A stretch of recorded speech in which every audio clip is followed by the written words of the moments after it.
Hello. The Divine Code reading for October 14th, pages 257 and 258.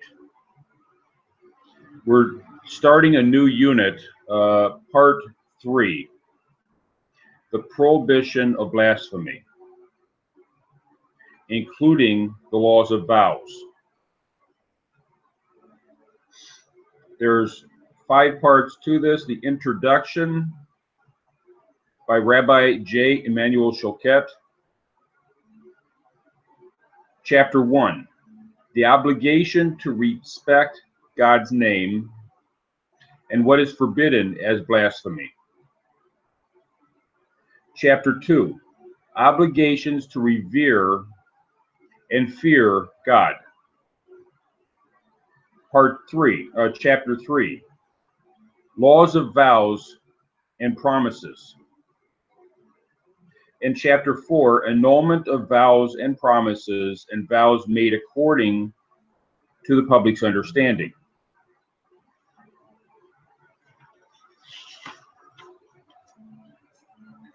Introduction by Rabbi J. Emmanuel Choquette, of blessed memory, Rabbi of Congregation Beth Yosef, Toronto, Canada. At the very center of this world is Homo sapiens, the human being divinely endowed with intellect. This intellect allows us to analytical thought and examination of ourselves and the world around us.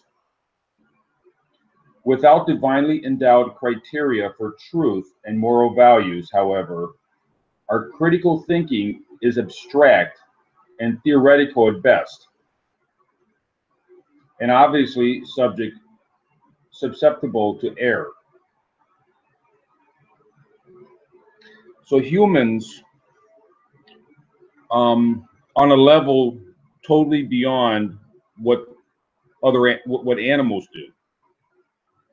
Humans have the ability. Now, animals can also think. Higher level animals can think, but they don't have the level of intellect, the level of analysis to think beyond what's in front of them, to think through issues and beyond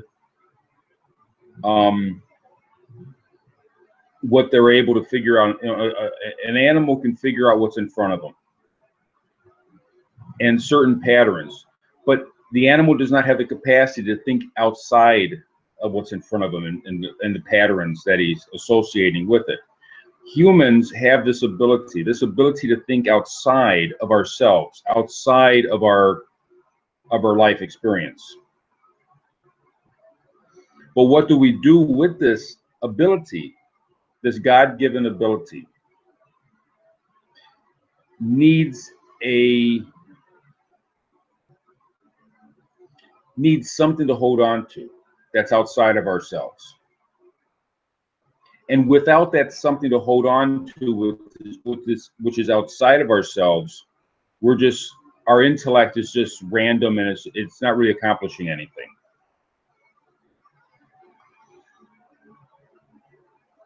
Thus God revealed to mankind knowledge of his inscrutable will by means of his prophets and the Torah, to know what is right and what is wrong, what is good and what is evil.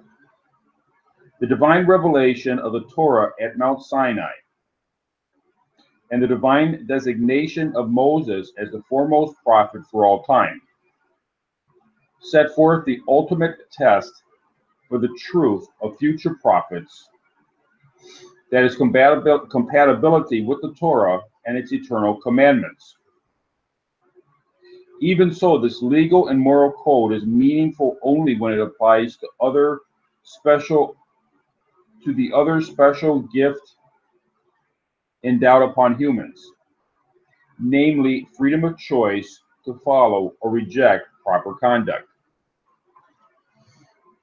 So this intellect affords us freedom of choice. So we have the ability to operate. Freedom of choice means we have the ability to operate outside of what's in front of us. The animal just does what he does based on what's in front of the animal. The animal does make decisions, but it's based on very rudimentary physical understanding. The human has the ability to go beyond the physical, to think outside of what is in front of him, to think beyond. That gives us freedom of choice. And the freedom of choice needs to be paired up with an awareness of divine standards of how we should be conducting ourselves in this higher understanding, this higher intellectual understanding. We need guidance. We need a way to function. Otherwise, we don't really have freedom of choice. Otherwise, we're just kind of going willy-nilly without making choices. We're just kind of floating along.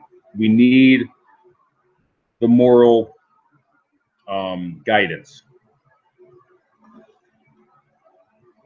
Open-minded and consistent reasoning readily leads to a realization that there must be a supreme cause for our most complex yet intrinsically precise world.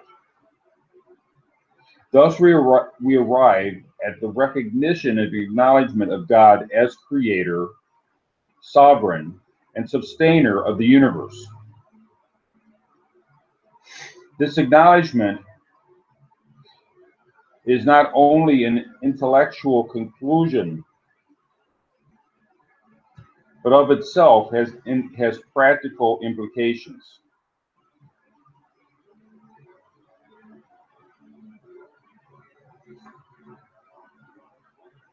So,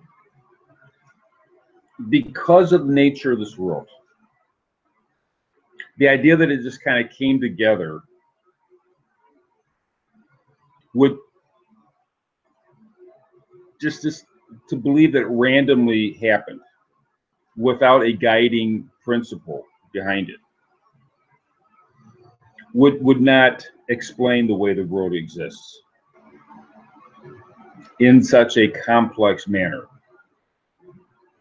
in a very precise manner.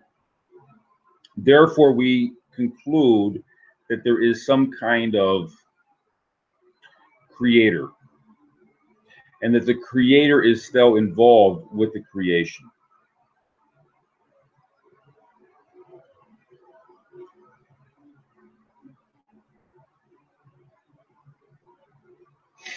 At this point, we don't have a definition about anything about the creator, except that there is a creator that exists. That's what's been established so far.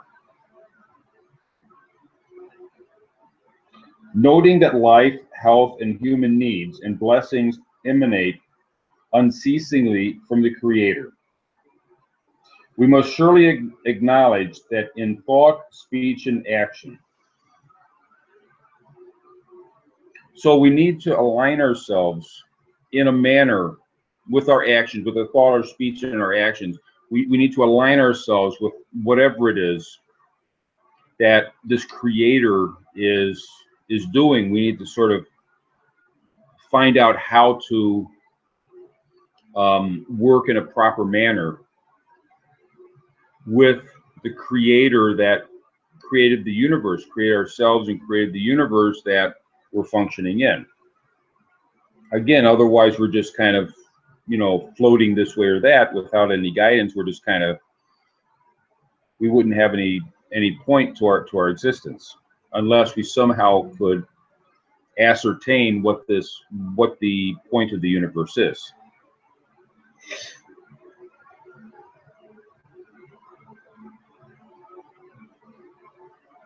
We ought to express gratitude for the divine benevolence on which we are continuously dependent, and make ourselves into worthy recipients thereof.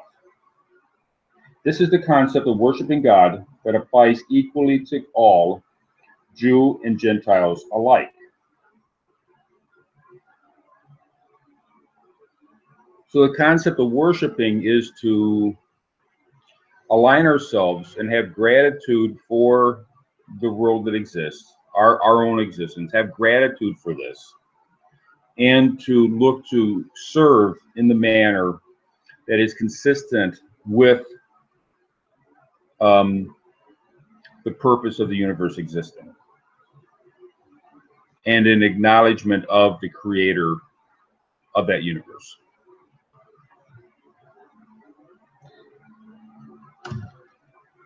The diametric opposite to this ideal of reverence for God is the crass and sinful conduct of depreciating God or his sovereignty. This is referred to as blasphemy. So, the opposite of revering the creator of the universe would be to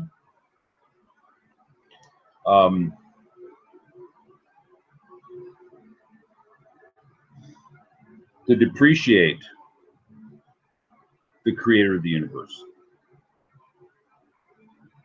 to not revere the creator.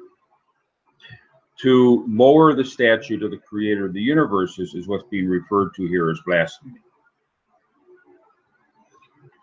In common usage, the word blasphemy is generally defined as any form of uttered impiety,